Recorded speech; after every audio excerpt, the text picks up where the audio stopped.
ఒక అడవిలో ఒక కాకి ఉండేది. అది మిగతా కాకులతో కలిసి అడవి మొత్తం తిరుగుతూ ఉండేది.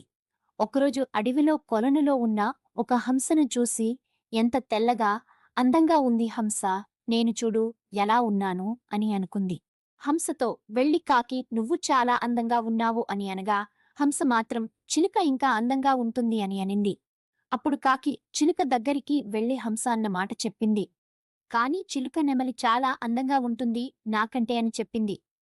కాకి నెమలికి చిలుక మాటలు చెప్పాలని అడవి అంతా తిరిగింది, కానీ ఒక్క నెమలి కూడా కనిపించలేదు. ఒకసారి జూలో నెమలి కనిపించింది. కాకి చిలుక అన్న మాటలు నెమలికి చెప్పింది. అప్పుడు నెమలి నా అందమే నాకు ఆపద, అడవిలో ఉన్నప్పుడు వేట నుండి దాక్కుని ఉన్న ఇప్పుడేమో జూలో బందీగా ఉన్న నీలాగా నేను ఒక కాకిని అయ్యుంటే స్వేచ్ఛగా తిరిగేదాన్ని అని బాధపడింది. ఆ మాట విన్న కాకి ఇంక ఎప్పుడు ఎవరితో పోల్చుకోకుండా సంతోషంగా జీవించింది.